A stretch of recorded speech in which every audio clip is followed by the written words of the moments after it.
Some of the most progressive figures in American politics come to Texas, hoping to win votes. We don't think Texas is quite so red. We think Texas has huge potential to become a more progressive state. But Texas has been reliably red for nearly 3 decades. We sit down with Senator Bernie Sanders, why he sees opportunity now for the blue team. Definitely panic shopping. They're buying, the toilet paper's almost out, the paper towels. Waters, they have a ton of water. Panic buying fueled by a strike that shut down ports. A tentative deal stopped that strike, but is it really over? We look at the unresolved issue that could still cause problems. Is Texas about to execute an innocent man? The spotlight is on a case that's raising questions. Every Texan should be alarmed that this is careening forward in our name as somehow the product of justice. The new evidence that has state lawmakers pushing to stop this execution. Produced from the Capitol in Austin and airing statewide, this is the award-winning State of Texas. Hello, and thank you for joining us. I'm Josh Hinkle. 1 month out from Election Day, and Texas is a hot spot for campaign activity. Former President Donald Trump made a quick stop in the Lone Star State. He flew into Midland on Wednesday to raise some campaign cash. Trump held a private fundraising event there, with tickets reportedly being in the thousands of dollars. Even though the public did not have access, some people came out to show support.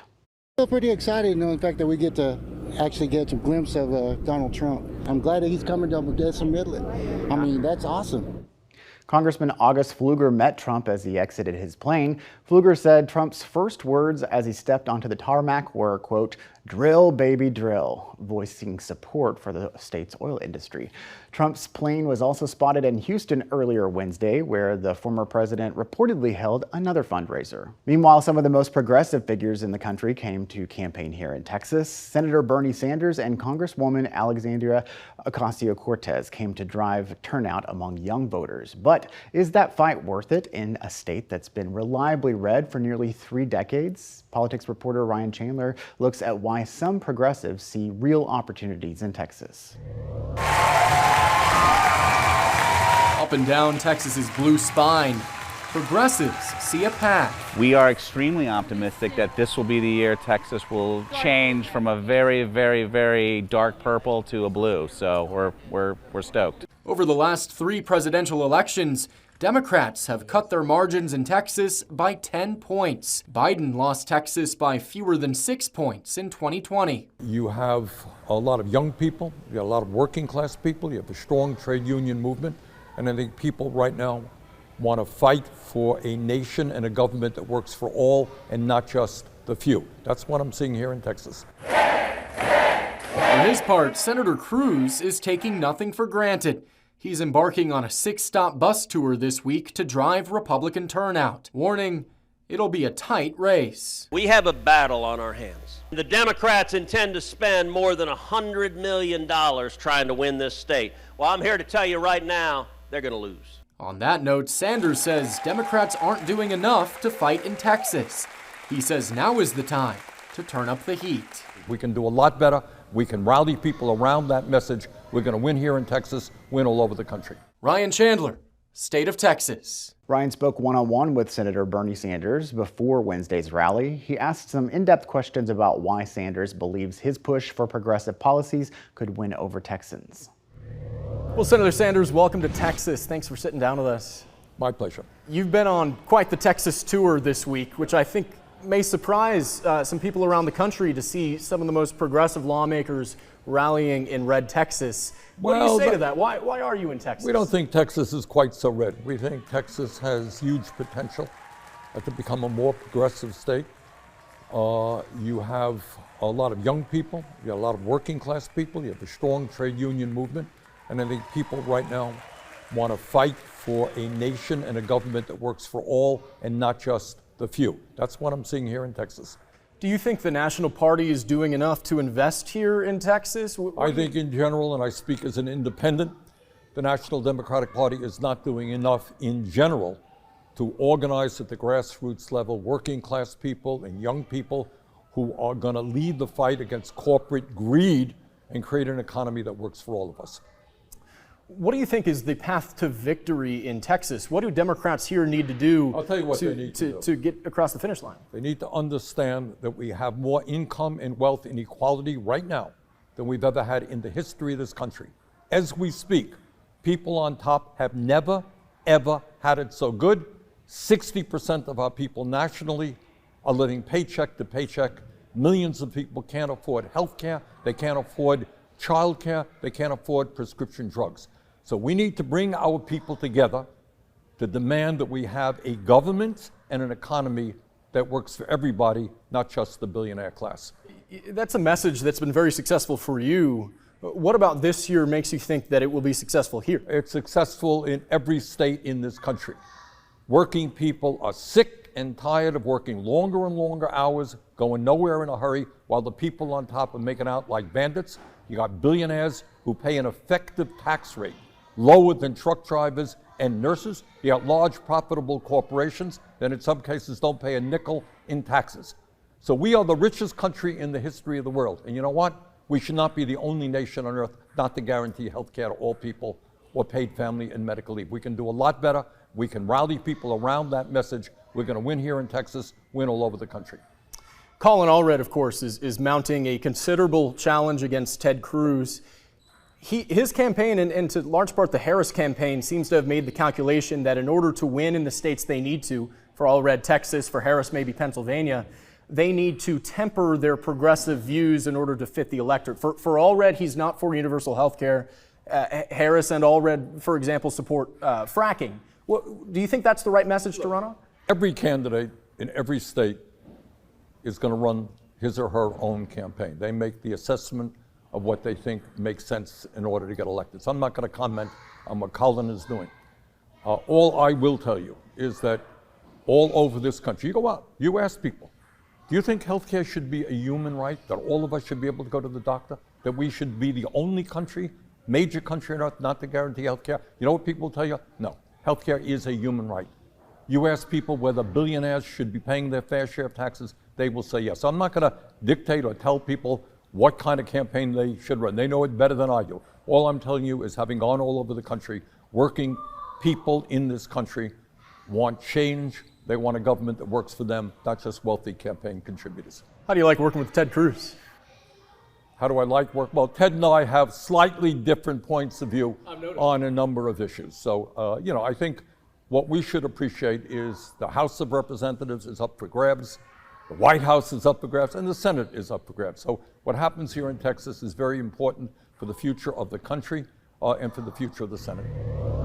You've heard us say it before, it's been nearly 30 years since a Democrat won a statewide race in Texas. The last time it happened was November of 1994. For perspective, 7 Democrats won statewide races in that general election. Lieutenant Governor Bob Bullock topped the list. Among the other Democrats who won, Attorney General Dan Morales, along with State Controller John Sharp and Land Commissioner Gary Morrow. 4 years later, Morrow ran for governor and lost to George W. Bush, while Sharp lost his bid for lieutenant governor to Rick Perry. Bullock and Morales did not run for re-election in 1998, as Republicans swept all statewide races. Interestingly, one Democrat who won in 1994 campaigned on eliminating her job. Martha Whitehead won her race for state treasurer. She fulfilled her campaign promise of working to transfer her office's duties to the state controller, and in 1996, the Texas Treasury Department closed for good. Election Day is just a month away, but there's a key deadline tomorrow. What you need to know to get registered to vote. He's on death row, convicted of killing his daughter, but new evidence puts the spotlight on calls to stop his execution. How some Texas lawmakers are getting involved with the death chamber just days away. A strike shut down ports and fueled panic buying that emptied some store shelves.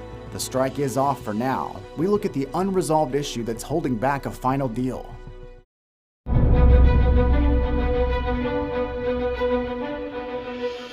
We are less than 1 month away from Election Day. Poll workers across Texas are gearing up. In Hays County, workers trained on the equipment voters will use on Election Day, and there's an important deadline that you need to know about. Monday is the last day you can register to vote. We spoke to an elections administrator about the deadline and the steps people need to take. Monday is the last day to register to vote for the upcoming general election in 2024. When they register to vote, they will have to fill out a voter registration application. It will have to be just the basic information, their name, their address, either their driver's license or the last four of their social, and that's all they need to show. I would recommend that you hand deliver your application to our office. We just want to make sure that you get your postmark stamped before the deadline or on the deadline. And so I don't recommend that you drop it in the mail at this point. We are so excited. We've had a steady increase, and we couldn't be more happy about it. In 2020, Texas had less than 17 million registered voters, and that number shot up to close to 18.5 million registered at the end of September. That increase of 8.7% is the largest in any state over the past 4 years. The number of registered voters is about 84% of the voting age population, which sits at 21.9 million. For perspective, about 79% of the voting age population was registered in 2020, the last presidential election year. However, only about 67% of registered Texas voters actually cast their ballot that year. We looked at how our turnout in 2020 compared to other states. In California, nearly 88% of eligible voters were registered, and about 80% turned out that year. In Florida, 77% of eligible voters cast their ballot, and in Pennsylvania, nearly 88% of the voting population was registered in 2020, and about 76% actually voted. Calls for mercy as a man moves closer to his execution date on Texas death row. We are down to the wire with really only the recourse of clemency. Now lawmakers are weighing in on his case. The new evidence that raises questions about whether he's innocent. Dock workers in Houston and around the country go back to unloading cargo. But is the port strike really over? We look at what's still unresolved as both sides try to reach a final deal.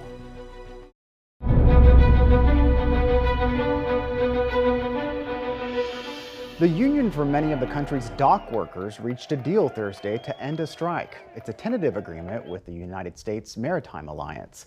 Both sides now have until January 15th to negotiate a new contract. That strike shut down most operations and ports on the East Coast and the Gulf Coast, including the Port of Houston, even though it only lasted for 3 days. It already started to stress the U.S. supply chain, and it also sparked some panic buying. Several stores had empty shelves as people stocked up on goods, anticipating potential shortages.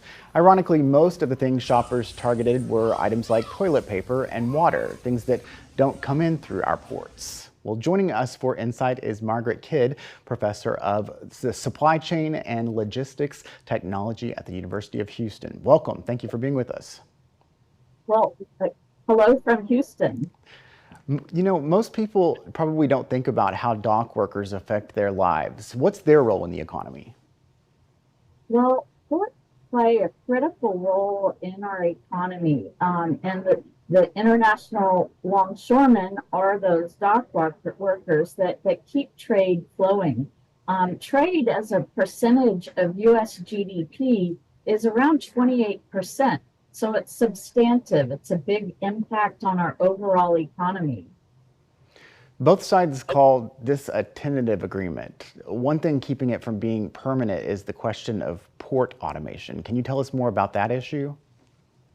Right. The tentative agreement set aside a 62% pay raise, which is spread over 6 years, and yet to be negotiated is the topic of automation. So U.S. ports are probably 2 decades behind our counterparts in Europe and in Asia in terms of embracing automation and technology. The ILA has concerns about this technology replacing workers. But if we look at the last 100 years in just about every industry in the U.S., including academia and journalism, technology plays a very, very large role in how we do our everyday work. One of the things you just mentioned, this agreement comes with a significant pay raise for port workers. Is that something that will also lead to higher prices? Well, let's put it in a different perspective. When we experienced COVID, these frontline workers, the ILA, put their families second and American families first. They worked in very difficult conditions, and at a time where we experience record trade, it's reasonable that they request an equitable compensation for their work and the risks they put themselves at each day. Now, this strike lasted for 3 days. We saw panic buying empty some store shelves. Will there be any other impact people may notice? Well, on a short-term basis, there really was no impact.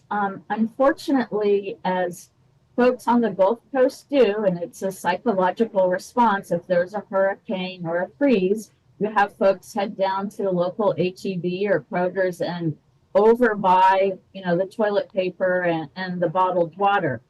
It was unfortunate to see. There was really no reason to panic. Those are two products that are domestically sourced. But so much of what we consume, whether it's at the grocery store or at a car dealership or at the mall, does come in a container through a port at some point on its journey from manufacturing to the point of consumption. All right. Well, Professor Margaret Kitt, thank you so much for being with us. Thank you for hosting me. Texas is suing drug manufacturers and others for what it's calling a conspiracy to increase the price of insulin. Attorney General Ken Paxton alleges drug makers had no real reason to increase prices, and that money is being funneled back to pharmacy benefit managers who worked with manufacturers to hike the prices. The state claims this violates the Texas Deceptive Trade Practices Act, adding there's been more than 1,000% spike in insulin costs since the 90s. The AG's office also filed a lawsuit against the TikTok social media platform. The suit claims TikTok violated a Texas law called the Securing Children Online Through Parental Empowerment, or SCOPE Act. The Attorney General said the SCOPE Act prohibits sites from sharing or selling a minor's personal information without permission from a parent or legal guardian. The AG's lawsuit seeks civil penalties of up to $10,000 per violation. TikTok is defending itself from the accusations. The company tells our media partners at the Texas Tribune that it, quote, offers robust safeguards for teens and parents. A dad convicted of killing his daughter, now days away from the Texas death chamber. But calls to stop his execution are getting powerful support. It'll be a very grave injustice, and I wouldn't want it on my watch. The new evidence that has some state lawmakers asking for mercy.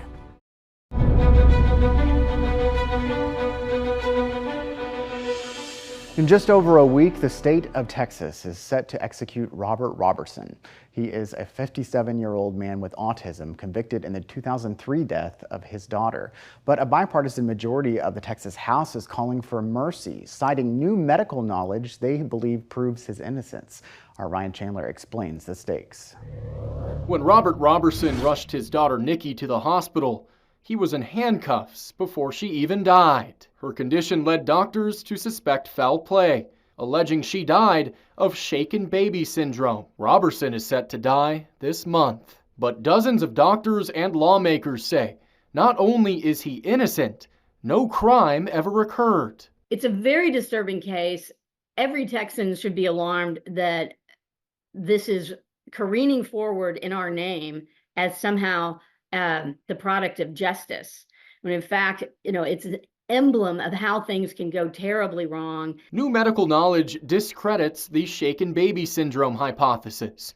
Robertson's lawyers say instead, Nikki died of severe pneumonia that was worsened by improper medication at the hospital. Debunked medical theories combined with Robertson's undiagnosed autism point to an unfair trial, his growing team of allies argues. It'll be a very grave injustice, and I wouldn't want it on my watch. Last week, a bipartisan group of state lawmakers visited Robertson in prison. More than half of the Texas House is now urging mercy. He was full of hope, full of energy. He gave us hope. He had so much hope inside him that he gave us hope. His only hope now lies with the Board of Pardons and Paroles and the governor. He's hoping for a reduced penalty. The decision is ultimately up to Governor Abbott. We have not been able to get a court to look at this new evidence, and the clock is ticking, and we are down to the wire with really only the recourse of clemency. Ryan Chandler, State of Texas. This is Roberson's second execution date. In 2016, the Court of Criminal Appeals halted his execution 1 week before he was scheduled to go to the death chamber. The appeals court sent the case back to the trial court in Anderson County, and after a hearing in 2021, the district judge said there was insufficient evidence to grant Roberson a new trial. Then in 2023, the Court of Criminal Appeals denied the request to overturn Roberson's conviction. But attention from lawmakers can make a difference. 2 years ago, the Texas Court of Criminal Appeals halted Melissa Lucio's execution 2 days before she was scheduled to die. Lucio was found guilty in 2008 of killing her 2-year-old daughter. State lawmakers visited her on death row, calling attention to evidence that Lucio claimed would exonerate her. In 2022, the appeals court delayed her execution. Earlier this year, a district judge recommended that Lucio's death sentence should be overturned. That recommendation is now before the Court of Criminal Appeals. Pardons are rare in Texas. Governor Greg Abbott granted 3 pardons last year, 2 in 2022 and 8 in 2021, most for minor sentences. He has granted clemency to only 1 death row inmate. Thank you again for joining us for State of Texas. I'm Josh Hinkle, and we'll be back next week to bring you an in-depth look at Texas politics.